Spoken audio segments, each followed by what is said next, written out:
ہمارے ملک کا قانون ہمیں آپ کو یہ اجازت دیتا ہے، سمویدھان ہمیں آپ کو یہ اتھارٹی دیتا ہے کہ آپ اس ملک میں رہتے ہوئے جس بھی مذہب کو آپ پسند کرتے ہیں، جس بھی دھرم کو آپ فالو کرنا چاہتے ہیں، اپنی مرضی سے پوری آزادی کے ساتھ آپ اس دھرم کو فالو کر سکتے ہیں، اور ساتھ ہی ساتھ جس دھرم کو آپ فالو کر رہے ہیں اس کی پراپرٹی کو بھی آپ کو مینیج کرنے کا پورا ادھیکار ہے۔ یہ ہمارے ملک کا سمویدھان ہمیں یہ اتھارٹی دے رہا ہے۔ اب ذرا سوچئے کہ یہ ابھی وقف بورڈ میں جو ترمیم ہونے جا رہی تھی، ہے نا، جو اس میں بدلاؤ ہونے جا رہا تھا، اللہ کا شکر رہا کہ وہ بہرحال، اور اپوزیشن پارٹیوں کا بھی شکریہ، بہت شکریہ کہ انہوں نے پوری مضبوطی کے ساتھ اس کے خلاف آواز اٹھائی، اور اس کی وجہ سے بہرحال یہ ترمیم ہونا ابھی موقوف ہو گیا۔ لیکن یہ جو ترمیم ہونے جا رہی تھی، اس کے تحت وقف بورڈ میں غیر مسلموں کو بھی لانا تھا، اس میں شامل کرنا تھا، اس کے مینجمنٹ میں۔ اب یہاں پر ہمارے کچھ سیکولر بھائی ہیں، خود مسلمان ہیں، اور باقاعدہ وہ داڑھی ٹوپی والے ہیں، صوفی کہلانے والے ہیں،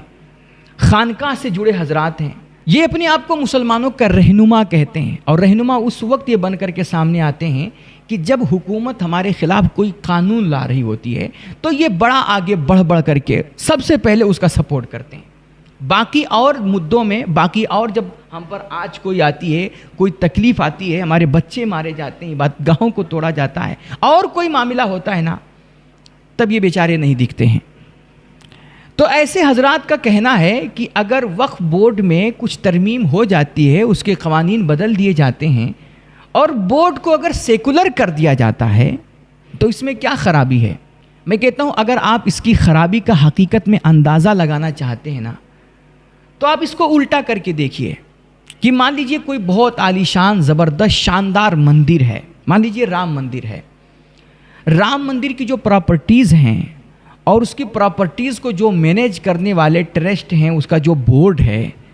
اس بورڈ میں آپ کسی عیسائی کو یا کسی مسلمان کو جگہ دیں گے؟ بولیے، دیں گے جگہ؟ قطعاً نہیں دیں گے۔ کیوں نہیں دیں گے؟ ظاہر سی بات ہے بھائی، کہ بات آئے گی کہ بھائی ہم نہ اس مذہب کو مانتے ہیں، نہ اس مذہب کے قوانین کو جانتے ہیں، اس کے اصول، اس کے ضوابط کا ہمیں کچھ پتہ نہیں ہے کہ بھئی ان کی پراپرٹی کس اصول اور کس قانون کے تحت وہ استعمال کی جائے گی، ہمیں کچھ معلوم نہیں ہے، تو ہم کیسے اس مذہب کی پراپرٹی کو مینیج کریں گے؟ بات آئے گی نا بھائی،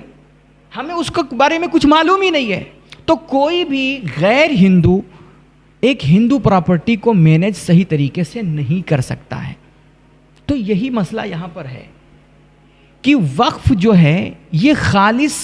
اسلام کی شرعی حیثیت اس کی جو ہے نا، یہ خالص اللہ کی ملکیت ہے، اور اس کے استعمال کے جو ہمارے دین نے، ہماری شریعت نے جو اصول بتائے ہیں، یہ کسی غیر مسلم کو تھوڑی نہ پتہ ہے۔ تو پھر وہاں پر کسی غیر مسلم کو بٹھانا اور اس سے مینجمنٹ کروانا، یہ کہاں تک صحیح ہے؟ آپ ذرا سوچئے۔ اور دوسری بات بھائی، وہ کہتے ہیں نا کہ دودھ کا جلا ہوا نا مٹھا بھی پھونک پھونک کے پیتا ہے۔ آج ہمیں حکومت کی نیتوں پہ شک اس وجہ سے ہو رہا ہے کیونکہ ہم کچھ سالوں سے کچھ گینگز کو دیکھ رہے ہیں کہ یہ گینگز کہیں بھی، اور باقاعدہ ان گینگز کو کہیں نہ کہیں حکومتی پشت پناہی حاصل ہے۔ ہم دیکھتے ہیں کہ یہ گینگ ہوتا ہے ایک، اور وہ کسی بھی ہماری مسجد پر، ہماری درگاہ کی جو زمین ہوتی ہے، ہمارے مدرسوں کی جو زمینیں ہوتی ہیں، قبرستان کی جو زمین ہوتی ہے، وہ کہیں بھی جاتا ہے اور اس پہ دعویٰ کر دیتا ہے کہ یہ ہماری زمین ہے۔ وہ کسی بھی مسجد میں جا کر کے اس پہ حملہ آور ہو جاتے ہیں، اس میں توڑ پھوڑ شروع کر دیتے ہیں، اور اس میں بھجن کیرتن شروع کر دیتے ہیں، اور کچھ لوگ ہوتے ہیں کہ وہ فوراً کورٹ پہنچ جاتے ہیں اور رپٹ دائر کرتے ہیں، مقدمہ دائر کرتے ہیں، اور پھر ہمارا سپریم کورٹ، ہائی کورٹ بھی کو جو ہوتا ہے وہ فوراً وہاں پر سروے ٹیم لگا دیتا ہے، اور اچانک دیکھتے ہی دیکھتے کیا ہوتا ہے، وہاں پر کچھ مندر کے ثبوت ملنے لگ جاتے ہیں، اور کچھ علامتیں، کچھ نشانیاں پائی جاتی ہیں، اور میڈیا اس پہ دن رات پھر ڈیبٹ کرنا شروع کر دیتا ہے، اور پھر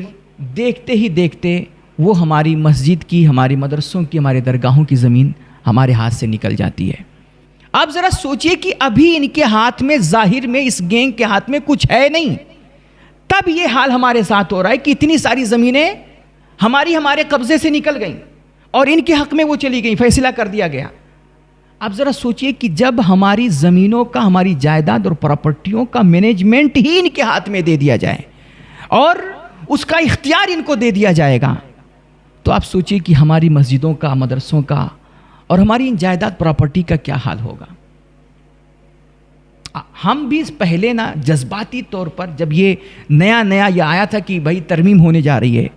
تو وقتی طور پر ہم نے بھی یہی سوچا تھا اور یہ خیال آیا تھا کہ ہاں یار، وقف بورڈ کے قوانین میں ترمیم ہونی چاہیے، کیونکہ ہم بھی دیکھ رہے ہیں کہ اس وقت ہمارے بورڈ کی جو جائیدادیں ہیں، جو پراپرٹیاں ہیں، اس پہ قابض جو داڑھی ٹوپی والے لوگ ہیں، جو مسلمان ہیں، جو اس کے صدر سیکریٹری بنے ہوئے ہیں، جو اس کے ذمہ دار کہلانے والے لوگ ہیں، وہ اس میں کیا گل کھلا رہے ہیں اور کیسا خرد برد کر رہے ہیں۔ اچھے خاصے دیندار مذہبی لوگ، جانے جانے والے لوگ، وہ باقاعدہ بورڈ کی پراپرٹیاں بیچ کر کے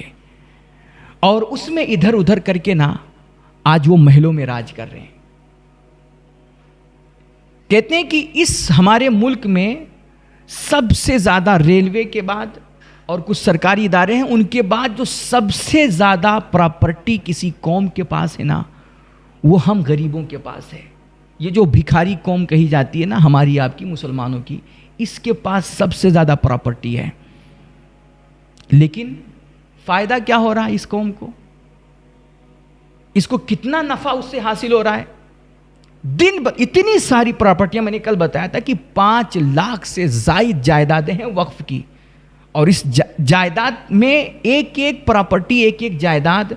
مطلب 100 500 ایکڑ کی زمینیں ایک جائیداد میں شامل ہیں۔ اتنی ساری املاک ہونے کے باوجود آج ہماری قوم کی سچویشن پوری دنیا دیکھ رہی ہے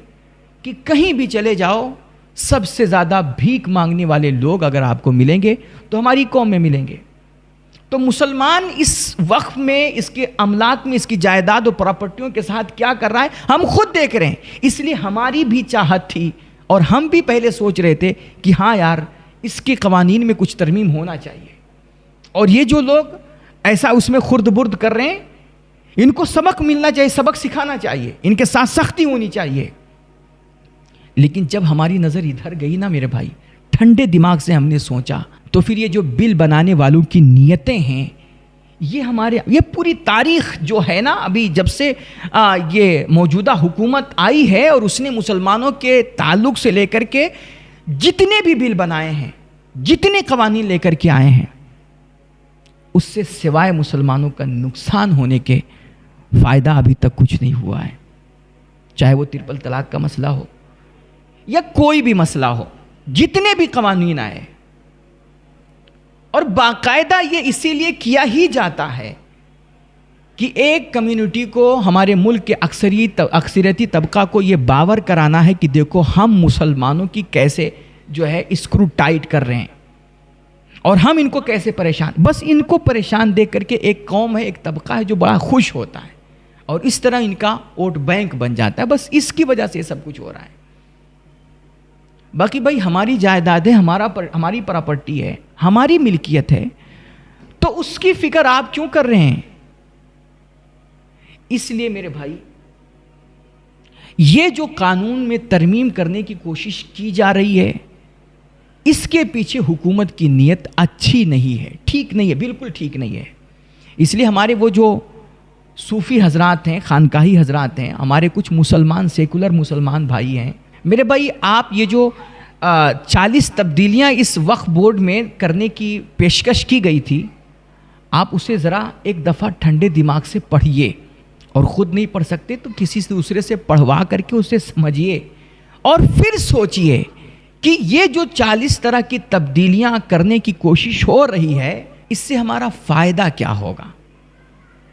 فائدہ ہوگا یا پھر الٹا نقصان ہوگا، ہمارے اختیارات کم ہوں گے۔ اس لیے میرے بھائی کوئی بھی ہو، آج بہت سارے ہمارے غیر مسلم ہندو بھائی ہیں جو باقاعدہ اس بل کے جو ایکٹ کے ترمیم کرنے کی جو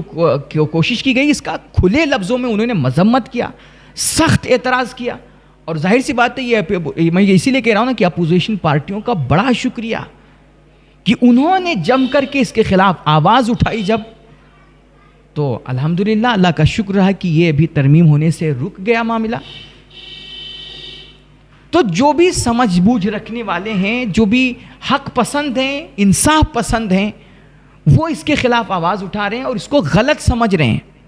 لیکن ہمارے کچھ بھائی ہیں کہ جو صرف اپنے آپ کو سیکولر دکھانے کے لیے، ثابت کرنے کے لیے، وہ کسی بھی حکومت کی طرف سے آنے والی بل کا فوراً اچھل کر کے میدان میں اتر کر کے اس کا سپورٹ کرنے لگ جاتے ہیں۔ اس لیے یہ بلا سوچے سمجھے صرف اپنے آپ کو سیکولر دکھانے کے لیے آپ کسی بھی بل کی اور کسی بھی قانون کا سپورٹ کر دیں، تو میرے خیال سے یہ آپ اپنی قوم کے ساتھ انصاف نہیں کر رہے ہیں۔